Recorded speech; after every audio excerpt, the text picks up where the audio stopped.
YouTube ವೀಕ್ಷಕರೆಲ್ಲರಿಗೂ ಜೈ ಶ್ರೀನಿವಾಸನ್ ಗುರುಜಿಯ ಹೃದಯಪೂರ್ವಕವಾದ ನಮಸ್ಕಾರಗಳು. ವೀಕ್ಷಕರೇ, ತಮ್ಮೆಲ್ಲರಿಗೂ ಕಾಲನಿರ್ಣಯ ಕಾರ್ಯಕ್ರಮಕ್ಕೆ ಸ್ವಾಗತ ಸುಸ್ವಾಗತ. ಗುರು ಬ್ರಹ್ಮ ಗುರು ವಿಷ್ಣು ಗುರುರ್ದೇವೋ ಮಹೇಶ್ವರ ಗುರು ಸಾಕ್ಷಾತ್ ಪರಬ್ರಹ್ಮ ತಸ್ಮೈ ಶ್ರೀ ಗುರವೇ ನಮಃ. ಜೈ ಸಿದ್ಧಿವಿನಾಯಕ, ಜೈ ಶರವೇಶ್ವರ, ಜೈ ಮಹಾಕಾಳಿ, ಜೈ ಮಹಾವತಾರ್ ಬಾಬಾ, ಜೈ ಕಾದ್ರಿ ಲಕ್ಷ್ಮೀ ನರಸಿಂಹ, ಜೈ ಶ್ರೀಕೃಷ್ಣ, ಜೈ ಶ್ರೀರಾಮ್, ಜೈ ಶ್ರೀರಾಮ್, ಜೈ ಶ್ರೀರಾಮ್. ಆರಾಮಾಗಿದ್ದೀರಾ ಸ್ನೇಹಿತರೆ? ಹುಷಾರಾಗಿದ್ದೀರಾ? ಇವತ್ತು ನಾವು ಮಾತಾಡಿಕೊಟ್ಟಿರ್ತಕ್ಕಂಥ ವಿಷಯ ಏನಂದರೆ ಮಕ್ಕಳ ವಿದ್ಯಾಭ್ಯಾಸ. ಭಾಳ ಜನ ಗುರುಜಿ ಮಕ್ಕಳ ವಿದ್ಯಾಭ್ಯಾಸದ್ದೇ ಟೆನ್ಷನ್ ಆಗಿಬಿಟ್ಟಿದೆ ಗುರುಜಿ, ಇನ್ನೇನು ಸ್ಕೂಲ್ ಸ್ಟಾರ್ಟ್ ಆಗುತ್ತೆ, ಏನಾದರೂ ಒಂದು ಒಳ್ಳೆ ಪರಿಹಾರ ಹೇಳಿ ಗುರುಜಿ, ಮಕ್ಕಳ ವಿದ್ಯಾಭ್ಯಾಸ ಚೆನ್ನಾಗಿರಬೇಕು. ಅದ್ರ ಬಗ್ಗೆ ನಾವು ಮಾತಾಡಿಕೊಟ್ಟಿದ್ವಿ. ಈ ಕೂಡಲೇ ತಾವೆಲ್ಲ ಜೈ ಶ್ರೀನಿವಾಸನ್ ಟಿವಿ ಯೂಟ್ಯೂಬ್ ಚಾನಲ್ನ ಸಬ್ಸ್ಕ್ರೈಬ್ ಮಾಡಿ, ನಮ್ಮ ಎಲ್ಲ ವಿಡಿಯೋಗಳನ್ನ ಲೈಕ್ ಮಾಡಿ, ಎಲ್ಲ ವಿಡಿಯೋಗಳಿಗೂ ತಮ್ಮದೇ ಆದಂಥ ಕಮೆಂಟ್ ಮಾಡಿ ಅಂತ ಹೇಳ್ತಾ ವಿಡಿಯೋಗಳಿಗೆ ಹೋಗೋಣವಾ? ಬನ್ನಿ.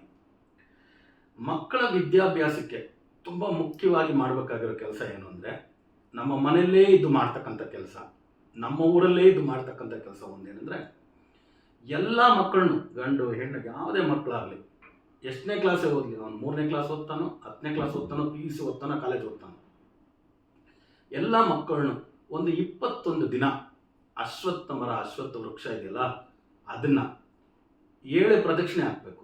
7 ಪ್ರದಕ್ಷಿಣೆ ಅದಕ್ಕೆ ಮೇಲೆ ಹಾಕಬಾರ್ದು. ಒಂದು 10 ರಿಂದ 15 ನಿಮಿಷ ಅಲ್ಲೇ ಕುಳಿತು ಒಂದು 10 ನಿಮಿಷ ಧ್ಯಾನ ಮಾಡಿ ಬರಬೇಕು. 10 ನಿಮಿಷ ಧ್ಯಾನ ಮಾಡೋಷ್ಟೆಲ್ಲ ಅಲ್ಲಿ ಅಂಥ ಜಾಗ ಇಲ್ಲ ಅಂದರೆ ಆರಾಮಾಗಿ ಒಂದು ಇದು ತೊಗೊಂಡೋಗಿ ಕ್ಲೀನ್ ಮಾಡಿ, ಅಲ್ಲಿರೋ ಜಾಗ ಎಲ್ಲ ಕ್ಲೀನ್ ಮಾಡಿ, ಅಲ್ಲಿರೋ ನಾಗರಿಕಲ್ಲೆಲ್ಲ ತೊಳೆದು, ಓಕೆ, ಬರೀ ನೀರಾಗಿ ತೊಳೆದು ಚೆನ್ನಾಗಿ ಒರೆಸಿ ಒಂದು ಅರ್ಶಿನ ಕುಂಕುಮ ಇಟ್ಟುಬಿಟ್ಟು ಬಂದುಬಿಟ್ರು ಸಾಕು. ಒಂದು 20 ನಿಮಿಷ ಕಳೆದಂಗೆ ಆಗುತ್ತೆ. ಇದನ್ನು ನಿಮ್ಮ ಮಕ್ಕಳ ಕೈಯಲ್ಲಿ ನೀವು ಮಾಡಿಸ್ಬಿಟ್ರೆ 21 ದಿನ ಕಂಟಿನ್ಯೂಸ್ ಆಗಿ, ಅದು ಯಾವಾಗ ಮಾಡಬೇಕು? ಸೂರ್ಯೋದಯಕ್ಕೆ ಮುಂಚೆ ಮಾಡಿಬಿಡ್ಬೇಕು. ಸೂರ್ಯೋದಯಕ್ಕೆ ಮುಂಚೆ ಮಾಡಬೇಕು. ಆಗ ಅಲ್ಲಿ ಬರ್ತಕ್ಕಂಥ ಆ ಒಂದು ಏನು ಏರ್ ಇದೆ, ಅಲ್ಲಿರ್ತಕ್ಕಂಥ ಬ್ರೀಸ್ ಇದೆ, ಬ್ರೈನ್ ಸೆಲ್ಸ್ನೆಲ್ಲ ಆಕ್ಟಿವೇಟ್ ಮಾಡುತ್ತೆ. ಅಂತ ಅದರಿಂದ ತಪ್ಪದೆ ಇದನ್ನು ಎಲ್ಲ ತಂದೆ ತಾಯಿಗಳು ತಮ್ಮ ಮಕ್ಕಳ ಕೈಯಲ್ಲಿ ಮಾಡಿಸಿ. ಇದು ನಿಮ್ಮೂರಲ್ಲೇ ನಿಮ್ಮ ಮನೆ ಹತ್ರನೇ ಮಾಡ್ತಕ್ಕಂಥ ಕೆಲಸ. ಈಸಿ ಅಂದರೆ ಈಸಿ, ಮರೀದೆ ಮಾಡಿ. ಎರಡನೇದಾಗಿ, ಇವಾಗ ಹಾಲಿಡೇಸ್ ಎಲ್ಲ ಇರೋದ್ರಿಂದ ಒಂದೇ ದಿನದ ಪ್ರಯಾಣ ಇಟ್ಕೋಬೋದು ಸಾಕು. ಶನಿವಾರನೋ ಭಾನುವಾರನೋ ಟ್ರೈನ್ ಫೆಸಿಲಿಟಿ ಎಲ್ಲ ಇದೆ ಕುಂಭಕೋಣಂಗೆ. ಕುಂಭಕೋಣಂನಲ್ಲಿ 4 ದೇವಸ್ಥಾನ, 4 ಮುಖ್ಯವಾದ ದೇವಸ್ಥಾನ. ಅದರಲ್ಲಿ ನೀವೇನಾದರೂ ವೆಹಿಕಲ್ ಮಾಡ್ಕೊಂಡ್ರೆ ಅಂದರೆ ಎಲ್ಲ ದೇವಸ್ಥಾನ ನೋಡಿಬಿಡ್ಬೋದು, ಇದರಲ್ಲಿ ಏನು ತೊಂದರೆ ಇಲ್ಲ. ಬಟ್ 4 ದೇವಸ್ಥಾನ ತುಂಬ ಇಂಪಾರ್ಟೆಂಟ್. 2 ದಿನ ಟೈಮ್ ಇಟ್ಕೊಂಡ್ರೆ 9 ನವಗ್ರಹಗಳನ್ನು ನೀವು ದರ್ಶನ ಮಾಡಿಬಿಡ್ಬೋದು. 9 ನವಗ್ರಹಗಳನ್ನು ದರ್ಶನ ಮಾಡೋಕ್ಕಾಗಲಿಲ್ಲ ಅಂದರೆ ಒಂದು ಬುಧ ಗ್ರಹದ ದೇವಸ್ಥಾನ, ಫಸ್ಟ್ ಒಂದು ಕುತ್ತನೂರು ಸರಸ್ವತಿ ಅಂತ ದೇವಸ್ಥಾನ ಇದೆ. ಸರಸ್ವತಿ ದೇವಸ್ಥಾನ.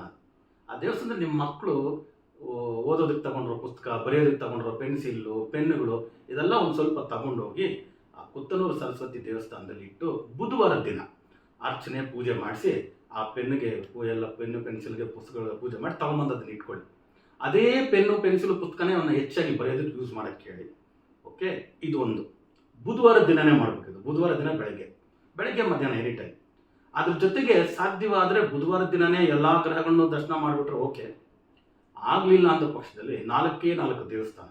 ಯಾಕಂದರೆ ಒಂದು ಹೆಂಗೂ ಹೋಗ್ತಿರೋ ದೇವಸ್ಥಾನಕ್ಕೆ ಹೋಗ್ತಾ ಇರೋದು ಕುತ್ತನೂರು ಸರಸ್ವತಿ ದೇವಸ್ಥಾನಕ್ಕೆ, ಮಗಳಿಗೆ ವಿದ್ಯಾಭ್ಯಾಸ ಬರಲಿ, ಅವ್ರು ಬರೀತಕ್ಕಂಥ ಪುಸ್ತಕ ಪೆನ್ನು ಪೆನ್ಸಿಲಲ್ಲಿ ಇಟ್ಟು ಪೂಜೆ ಮಾಡಿ ಬರೋದಕ್ಕೆ ಹೋಗಿರೋದು.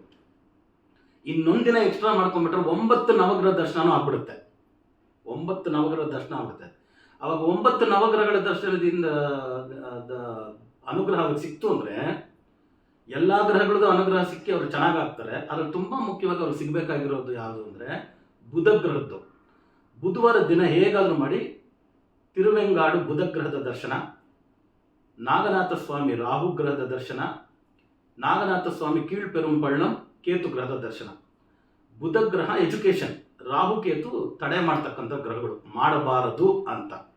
ಈ 4 ದೇವಸ್ಥಾನ ನೋಡ್ಕೊಂಡು ಬಂದ್ಬಿಟ್ರು ನಡೆಯುತ್ತೆ. ಬುಧವಾರದ ಒಂದೇ ದಿನ ಪ್ರೋಗ್ರಾಮ್ ಇದೆ ಗುರುಜಿ, ಹಾಲಿಡೇ ಸಿಗಲ್ಲ ಅನ್ನಂಗಿದ್ರೆ, ಇಲ್ಲ ಒಂದಿನ ಹಾಲಿಡೇ ಇದೆ ಅಂದರೆ ಈ ಗ್ರಹಗಳ ಜೊತೆ ಇನ್ನು ಮಿಕ್ಕಿದ ಗ್ರಹಗಳು ಸ್ವಲ್ಪ ಟೈಮ್ ಸಿಕ್ಕಿದ್ರೆ ಇನ್ನೂ ಬೇರೆ ಬೇರೆ ದೇವಸ್ಥಾನಗಳು ಅಲ್ಲಿದೆ, ದರ್ಶನ ಮಾಡಿ ಬಂದ್ಬಿಡ್ಬೋದು. ನೋಡಿ, ಇದೊಂದನ್ನು ಮಾಡಿಸಿ ನಿಮ್ಮ ಮಕ್ಕಳನ್ನ ಕರ್ಕೊಂಡೋಗಿ. ಓಕೆ, ತುಂಬ ಒಳ್ಳೆ ಈ ವರ್ಷ ಪೂರ್ತಿ ಅವ್ರ ಎಜುಕೇಷನಲ್ಲಿ ಒಂದು ಸಣ್ಣ ಸಮಸ್ಯೆ ಕೂಡ ಬರಲ್ಲ. ಇದು ಪ್ರತಿ ವರ್ಷ ಮಾಡಿಸ್ಬೋದು. ನಾನು ಈ ವರ್ಷ ಮಾತ್ರ ಹೇಳ್ತಾ ಇಲ್ಲ. ಈ ರಾಹುಕೇತುದ ದರ್ಶನ, ಬುಧಗ್ರಹದ ದರ್ಶನ, ಆಮೇಲೆ ಇದು ಕುತ್ತನೂರು ಸರಸ್ವತಿ ದೇವರ ದರ್ಶನ 6 ತಿಂಗಳಿಗೊಮ್ಮೆ ನೀವು ವೊಕೇಶನಲ್ ಹಾಲಿಡೇಸ್ ಇದ್ದಾಗಲೂ ಕರ್ಕೊಂಡು ಹೋಗ್ಬೋದು. ವರ್ಷಕ್ಕೆ 2 ಸರಿ ಮಾಡಿದ್ರೆ ಇನ್ನೂ ಸಂತೋಷ, ವರ್ಷಕ್ಕೆ 1 ಸತಿ ಮಾಡಿದ್ರೆ ಸಂತೋಷ, ಇನ್ನೂ ಒಳ್ಳೆಯದೇ. ಓಕೆ, ಈ ಇದ್ರದ್ದು ಅಷ್ಟೇ, ಯಾವುದು ಅಶ್ವತ್ಥ ಮರದ್ದು 7 ಪ್ರದಕ್ಷಿಣೆಯಾಗಿ ಒಂದು 20 ನಿಮಿಷ ಕುಳಿತು ಧ್ಯಾನ ಮಾಡಿ ಬರೋದು ಅಂತ ಹೇಳಿದ್ನಲ್ಲ, ಅದನ್ನು ಒಂದು 4-5 ತಿಂಗಳು, ಒಂದು 3-4 ತಿಂಗಳಿಗೆ ಒಂದು ಸತಿ ಮಾಡಿಸಿ. ಏನು ತಪ್ಪಿದೆ? 21 ದಿನ ಕಂಟಿನ್ಯೂಸ್ ಆಗಿ ಮಾಡೋದು. ಒಂದು 6 ತಿಂಗಳಿಗೆ ಒಂದು ಸತಿ ಆದರೂ ಮಾಡಿಸಿ. 4 ತಿಂಗಳಿಗೆ ಒಂದು ಸತಿ ಮಾಡಿದ್ರೆ ವರ್ಷಕ್ಕೆ 3 ಸತಿ ಮಾಡಿಸ್ದಂಗೆ ಆಯಿತು. 6 ತಿಂಗಳಿಗೆ ಒಂದು ಸತಿ ಅದು ಮಾಡಿಸಿದ್ರೆ ವರ್ಷಕ್ಕೆ 2 ಸತಿ ಆಯಿತು. 4 ತಿಂಗಳಿಗೆ ಒಂದು ಸತಿ ಕುತ್ತನೂರು ಸರಸ್ವತಿ ದೇವಸ್ಥಾನ, ಬುಧಗ್ರಹ, ರಾಹುಕೇತು ದರ್ಶನ ಮಾಡಿದ್ರೆ ವರ್ಷಕ್ಕೆ 3 ಸತಿ ಆಯಿತು. 6 ತಿಂಗಳಿಗೆ ಒಂದು ಸತಿ ಮಾಡಿದ್ರೆ 2 ಸತಿ ಆಯಿತು. ವರ್ಷಕ್ಕೊಂದು ಸತಿ ಆದರೂ ಮಾಡಿಸಿ. ಈ ಪರಿಹಾರನ ಬರೆದಿಟ್ಕೊಂಡು ಮಾಡಿ. ಯಾವ ನಕ್ಷತ್ರದಲ್ಲಾದರೂ ಹುಟ್ಟಿರಲಿ, ಯಾವ ರಾಶಿಯಲ್ಲಾದರೂ ಹುಟ್ಟಿರಲಿ, ಯಾವ ನಂಬರಲ್ಲಾದರೂ ಹುಟ್ಟಿರಲಿ, ಎಲ್ಲರಿಗೂ, ಎಲ್ಲ ಸ್ಟೂಡೆಂಟ್ಸ್ಗೂ ಇದು ಅಷ್ಟು ಒಳ್ಳೆಯ ರಿಸಲ್ಟ್ನ ಕೊಡುತ್ತೆ. 99% ನಾನು ಈ ಥರ ಈ ದೇವಸ್ಥಾನಗಳಿಗೆ ಹೇಳಿದ್ದೀನಿ. ಇಲ್ಲಿಗೆ ಹೋಗಿ ಬಂದಿರ್ತಕ್ಕಂಥ ಸ್ಟೂಡೆಂಟ್ಸು ಜಸ್ಟ್ 40-50% ಸೆಕೆಂಡ್ ಕ್ಲಾಸ್ ಅಂದರೆ ಅಮ್ಮಮ್ಮ ಅಷ್ಟೇ. ಇವತ್ತು ಅವರೆಲ್ಲ ಡಿಸ್ಟಿಂಕ್ಷನ್ ತೆಗೆಯೋ ಲೆವೆಲಿಗೆ ಬಂದಿದ್ದಾರೆ. ಇದು ನನ್ನ ಅನುಭವದಲ್ಲಿ ಹೇಳ್ತೀನಿ. ದೇವಸ್ಥಾನಕ್ಕೆ ಹೋಗಿ ಬನ್ನಿ, ಒಳ್ಳೆಯದಾಗಲಿ ಅಂತ ಹೇಳ್ತಾ ಮತ್ತೆ ಹೊಸ ವಿಡಿಯೋಗಳಿಗೆ ತಮ್ಮನ್ನು ಭೇಟಿ ಮಾಡ್ತೀನಿ. ಅಲ್ಲಿವರೆಗೂ ಹುಷಾರಾಗಿರಿ, ಆರಾಮಾಗಿರಿ ಅಂತ ಹೇಳ್ತಾ ತಮ್ಮಿಂದ ಬಿಡುಗಡೆ ತಗೊಳ್ತಿರೋದು ತಮ್ಮೆಲ್ಲರ ಜಯ ಶ್ರೀನಿವಾಸನ್ ಗುರುಜಿ. ಲೋಕ ಸಮಸ್ತ ಸುಖಿನೋ ಭವಂತು, ಸರ್ವೇ ಜನ ಸುಖಿನೋ ಭವಂತು, ವಸುದೈವ ಕುಟುಂಬಕಂ.